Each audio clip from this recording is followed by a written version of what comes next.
I don't know where to start today, but peace and praise, blessed ones. Welcome to the pod, episode 167. It is Sunday morning.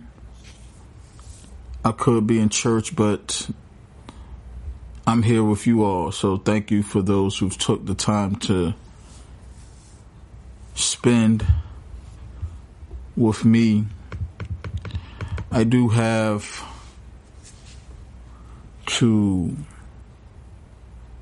first and foremost thank my Lord and Savior for another day. I might sound a little tired because I just got off work, so of course I do my devotions and prayer all the time. Peace upon you all, peace and praise. So I want to come before y'all today and ask the parents something. And like I said last episode, and episodes before that, I may have said this before. Do y'all ever consider y'all children when you're dating somebody? Because I want to apologize to my son for failing him in the beginning. For those of you who know. For those of you who don't, me and his mother were married, but of course he was born before we got married. And I know there's a lot of thoughts and opinions on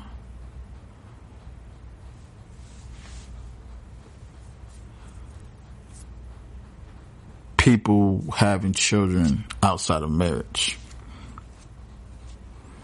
I have my views and reservations about that. But the reason why I want to apologize, and I'll share this with y'all, is because I didn't prepare myself enough as I should have. I didn't position him to have all the needs that he should have as a young boy. He's 9 now. Our relationship's always been great. My son always been, independent, where he likes to do stuff on his own. But I was walking home from work, and I was thinking about this, and I think about this all the time. I've always said, I said to my friends and asked them sometimes, did you want children? How many children did you want? How did you happen to have more children? Because in a perfect world, right? In a perfect world that the Lord commands us to be, to have, to having discernment and to be as perfect as Christ was. We move backwards a lot of times because we are being raised by people who have had a traumatic upbringing, not so perfect upbringing, all this. So we're all being raised by imperfect people. So we're going to be imperfect people. You know, it's one thing to know the commandments, read your Bible, go to church. It's one thing to watch television and be influenced by, you know, the outside world. But how many people are really living the perfect lifestyle? What is perfection in the eyes of God? What is perfection in the eyes of man? What is the perfection in the eyes of your heart? Because a lot of times people always will say nobody's perfect, you know, and on the surface, sure, nobody's perfect. But when you think about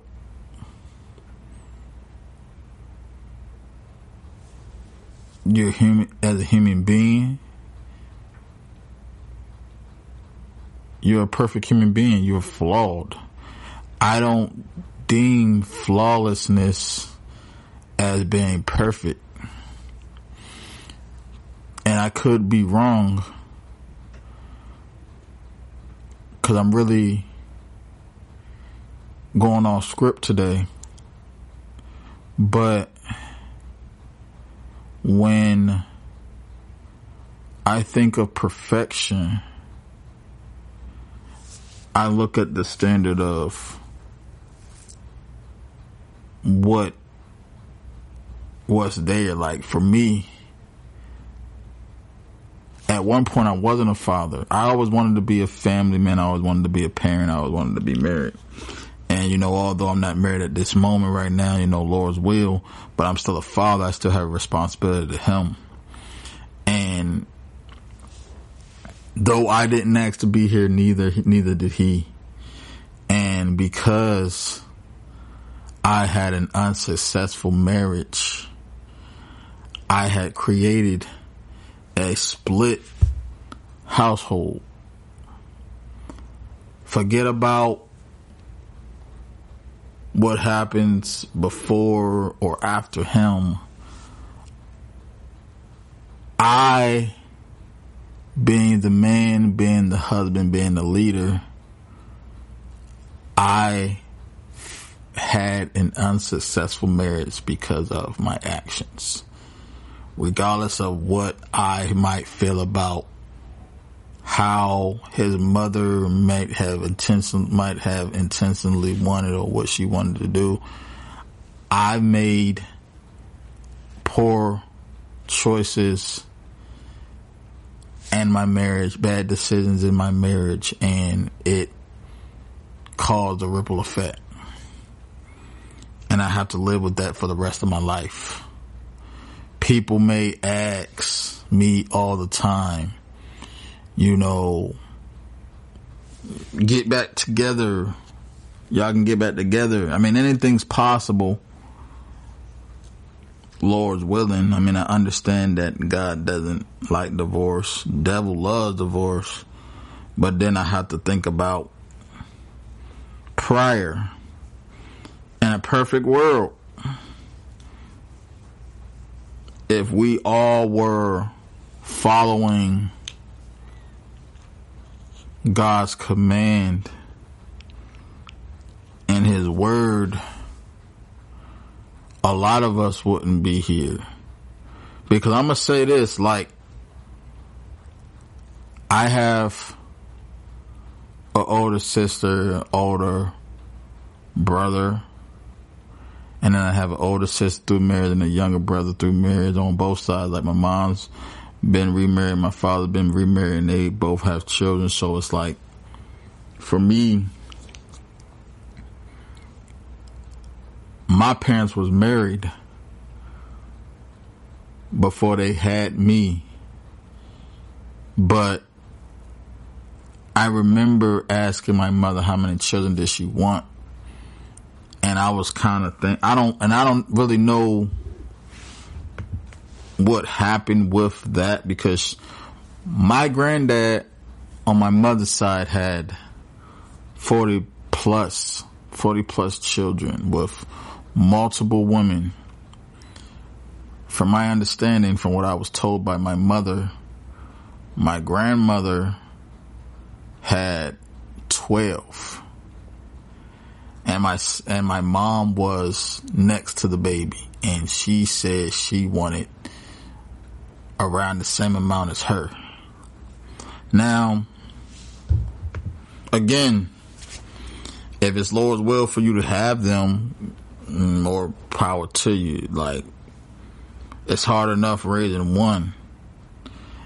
And when you're co-parenting and you're in different homes, it's even harder. So I apologize to my son because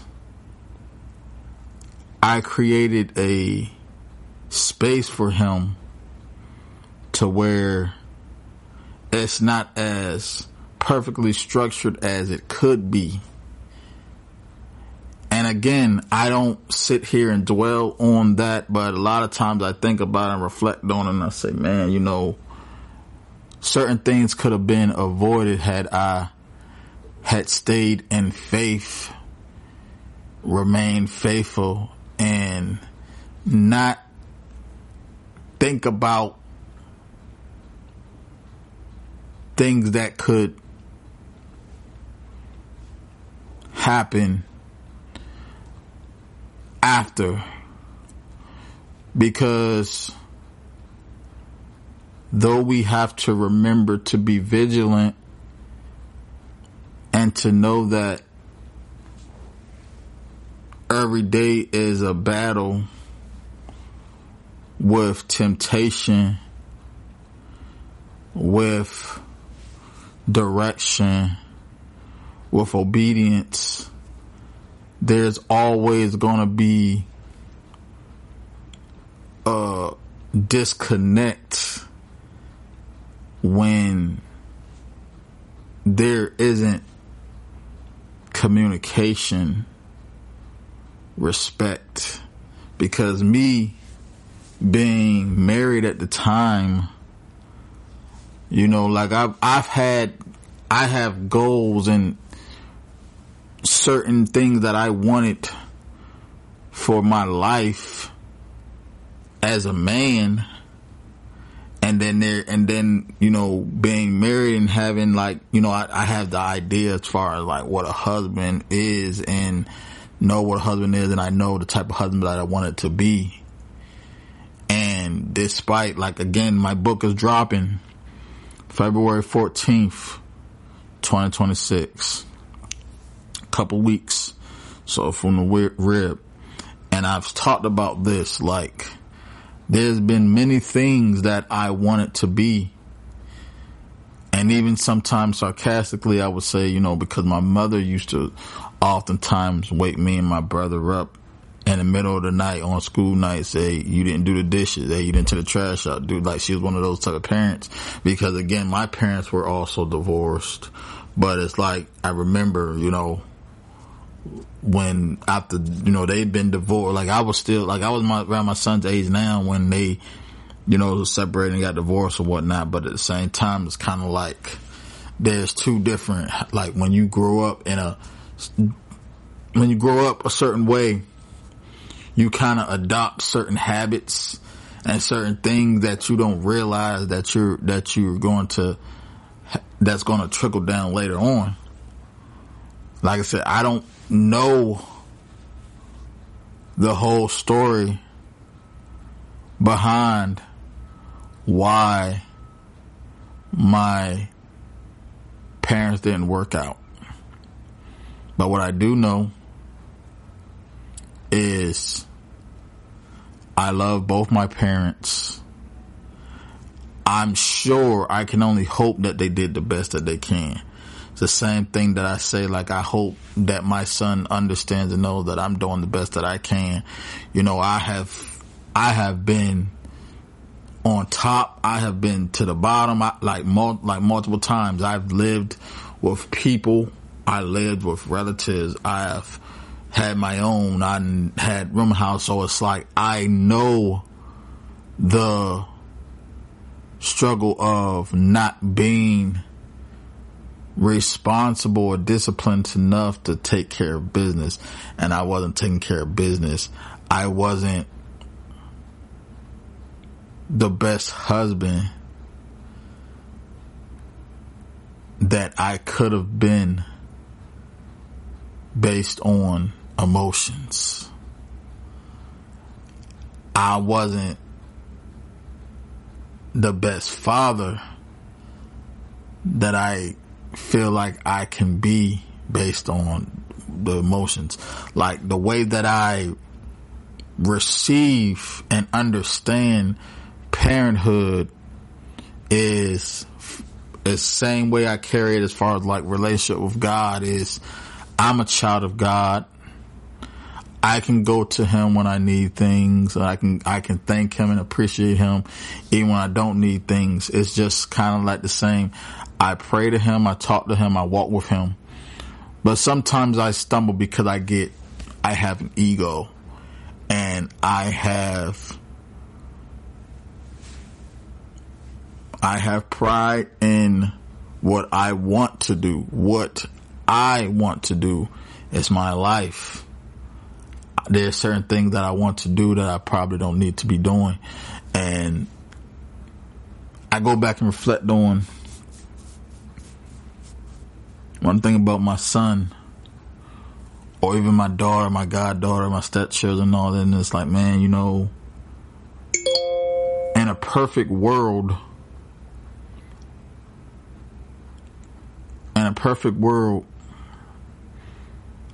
I might not have even been here. In a perfect world, my son probably might not even have been here. But I do thank God for his grace, because of God's mercy and grace, we are able to be here and to live the best way that we can for him. But we have to gotta stay on top of it. Because when I think about my son, he has older sisters, and with his older sisters, I think about the relationship they have with their fathers and how things are. And I'm like, man, you know, I've become part of the statistics, something that I didn't want to be. Because honestly, there's a lot of two-parent households. There's a lot of multi-parent households, a lot of blended families. And even though I entered a blended family again, because again, my ex-wife already had children when I met her. You know, when I met her, and then we had our son, and then we got married, and then we divorced, and then she had 2 more children. And the thing about it is like, well, who's to say that my son's brothers wouldn't be here had we stayed married? Who's to say that? But that's not the case. So I don't want to speak on hypotheticals. I can only speak on what is. And that is, my son's a middle child. He loves his brothers and sisters. But he has a blended family.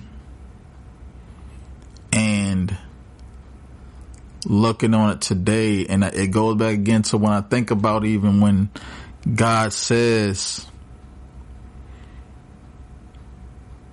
we have to flee from sexual immorality. We have to flee from temptation and lust, because that's the downfall of a lot of excellent people. And I think about it and I was like, man, that's true. Like, so how do I right my wrong being a man, being a father who still desires to be a husband? How do I become a better husband next time around? How do I become a better man today? How do I become a better father today? Do I have to acknowledge that I'm only perfect in the eyes of God? Do I have to work harder? Do I have to forget about being tired? Forget about being drained and just suck it up and work harder, get this money, get to the money, get to the bag, do anything I have to do to make sure that my son wants for nothing, because right now he's my only responsibility. But like I said, my situation, my position that I'm in now, it's not ideal, but I have to make sure that I'm still being the man that I said that I am. I still have to be the man that the father that my son needs. But what does that look like? I love my son unconditionally. I take care. There's been times where even when I wasn't working, my 9 to 5, there's been times where like I had to go out here and get it. I had to, borrow money. I had to DoorDash. I had to make sure that my son ate, because at the same time, like, one thing about me is I'm not never gonna, take care of my son. There's been times where I was like, okay, I gotta make sure that my son eats. There's been times where I had to miss a meal so my son can eat. There's been times where I had to freeze so my son can be warm. There's been times where I had to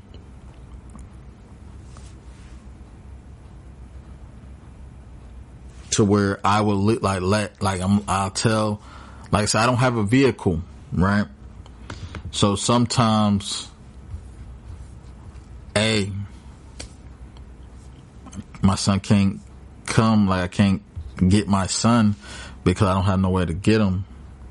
I mean, I still had to get to work, but it's like there's certain things that I have to do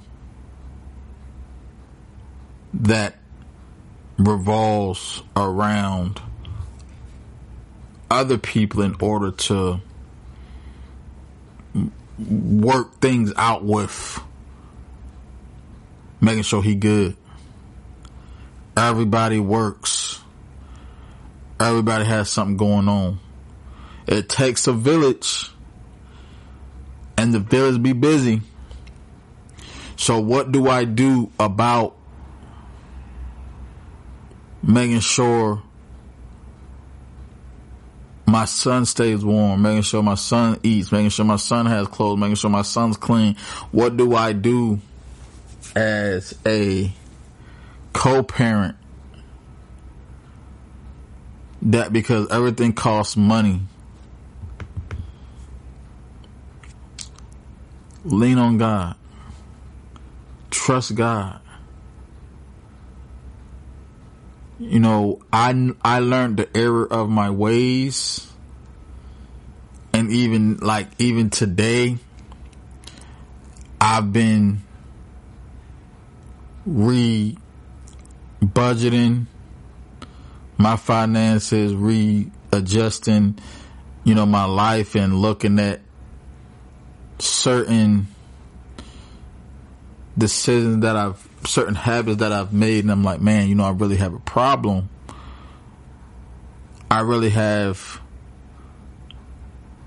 a money issue. And I think about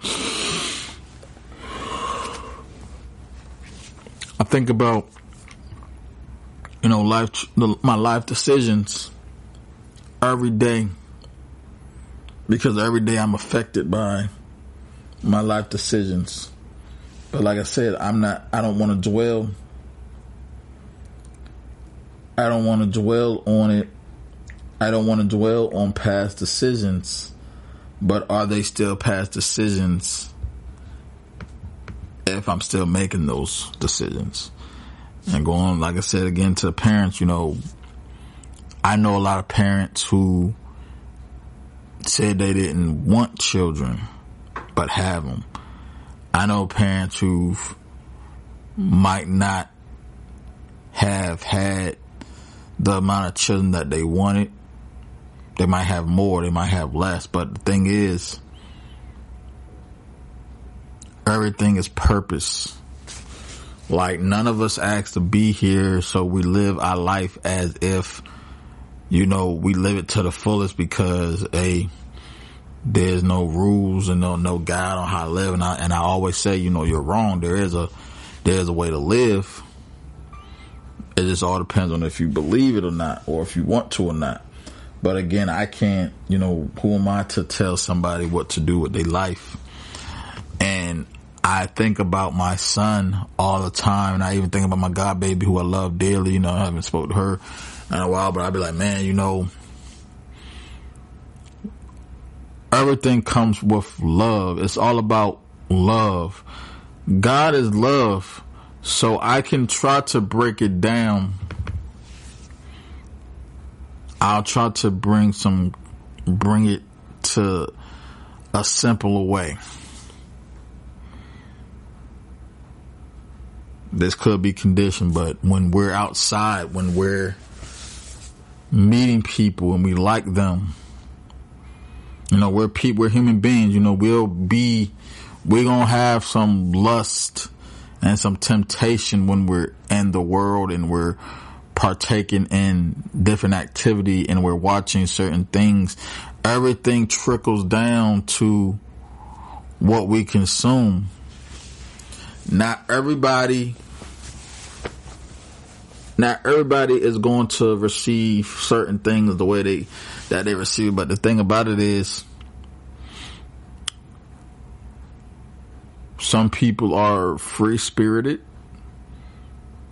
There are some people who are waiting for marriage. Shout out to them. But again, the pressure of wanting to be in the mix and wanting to be part of hypersexual culture is high. I don't know the number, but I know it's high because, like I said, it's a lot of kingdoms have failed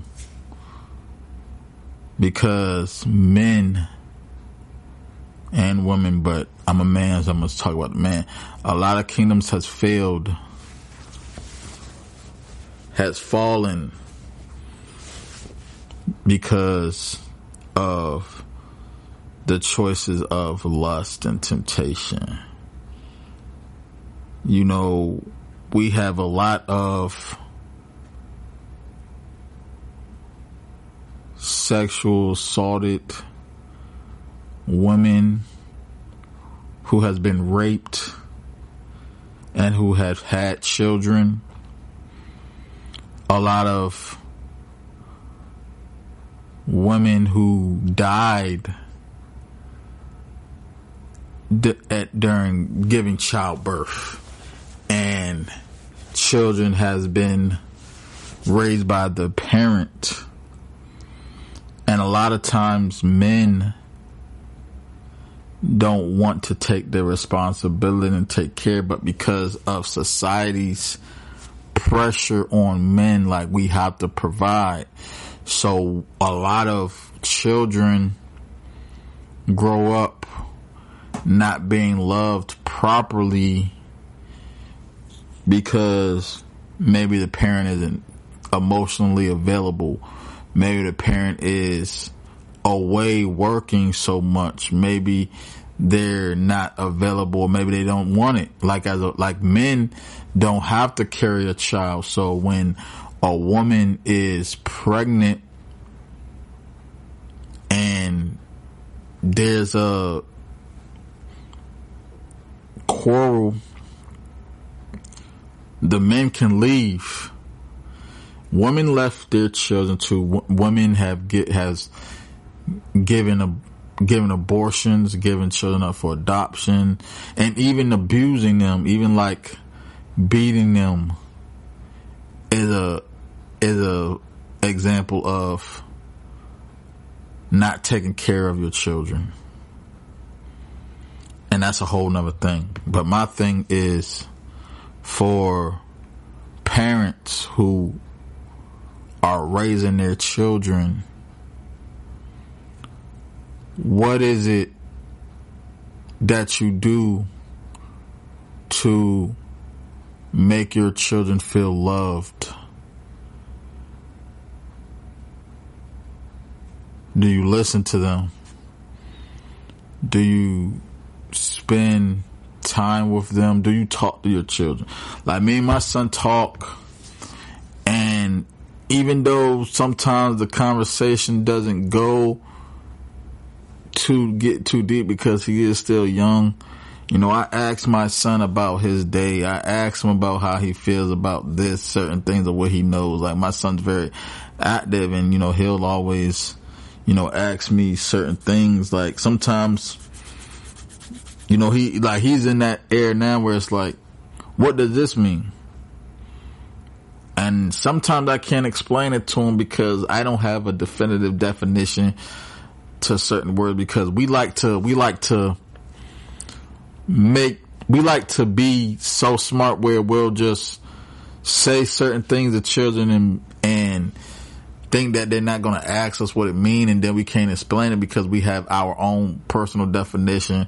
And I'm like, no, there's a definition for this word. There's an actual definition for this word.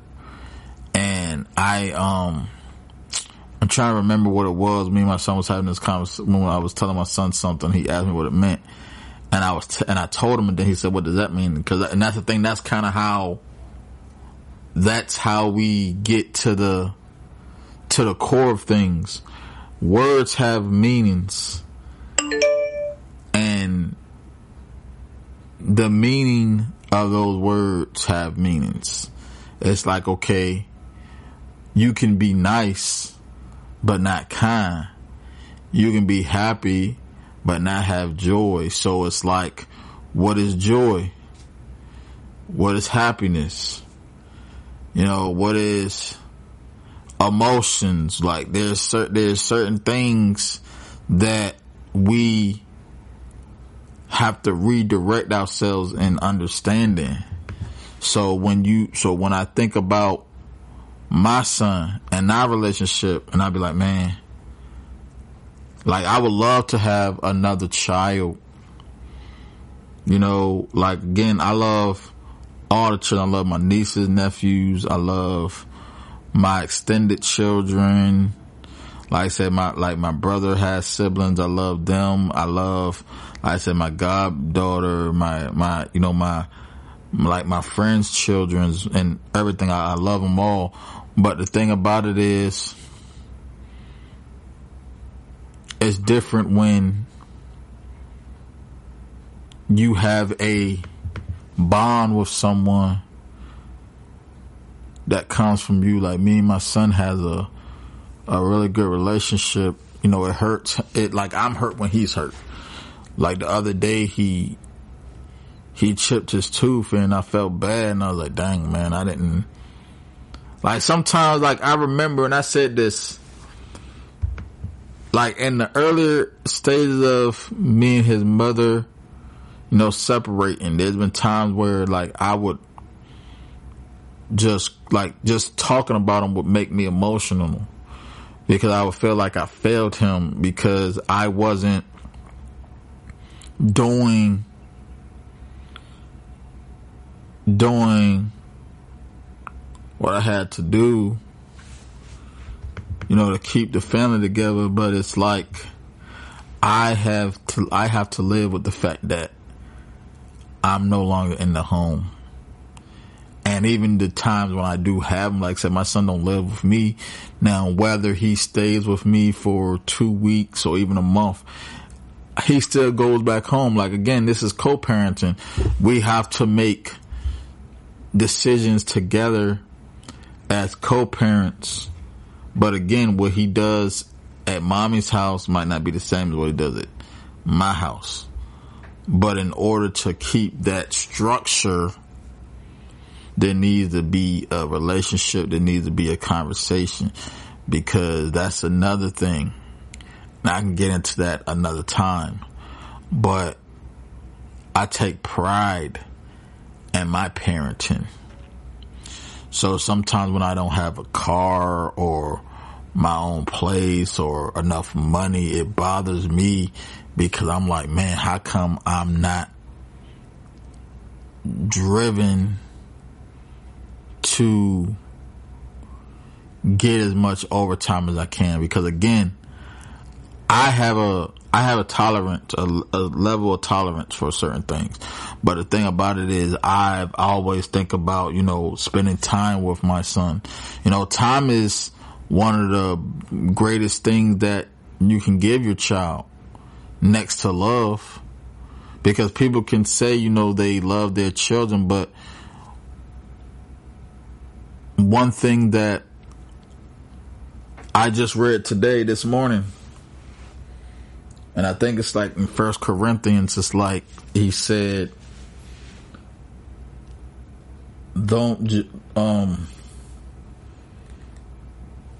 pretty much don't just move off the words, but the deed and truth. Okay. Meaning that you can say you love somebody, but what are you doing to do that? How I show my son that I love him is I listen to him.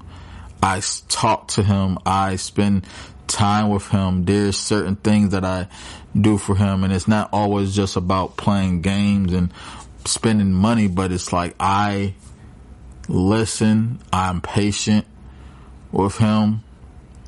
And like I said, maybe I don't discipline him as much as I need to. Like, I'll take certain things from him, but I don't, but really, I had to grow out of whoopings, because I think sometimes for me personally, that's something that can be reflective. I can't think that way, but it's like, if I raise my son that if he's out of line, I spank him every time he's out of line, what does that teach him? There's other things that I can do to make sure that he gets it, because I don't want him to get older and think because somebody does something that you don't agree with that you're going to put hands on them. Because this is kind of how a lot of abusive relationships happen, because they wasn't taught the right way. So it's like, for me, I have to, if I do discipline them physically, there has to be an understanding. I have to explain those things.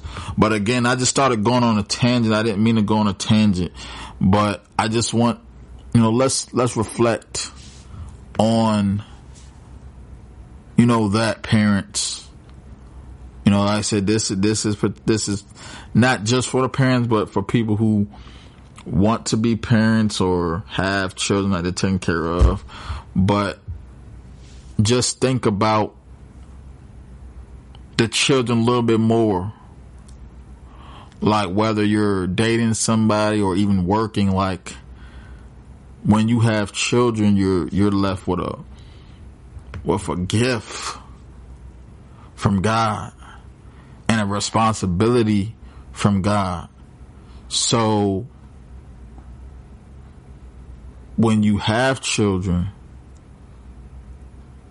now we should have children when we're married or whatever, but if people aren't married, but because like I said, children are a gift from God. So when you have children, think about them when you have to go to work. You know, when you're out here mingling, when you're out here having more children, like think about how much love do you have to be able to give your child? Our children needs so much love because we need so much love. Everybody needs love, but our children needs an extraordinary amount of love because they're young and they are a gift from God. So for people who are thinking about having children or giving up their child, think about this. And then I'll be done.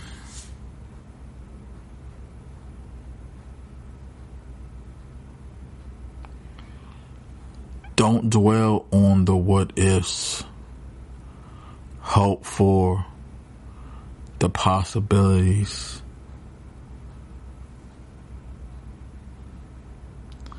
Y'all stay safe, prosper, productive, and positive. This is Blair. I'm out. One.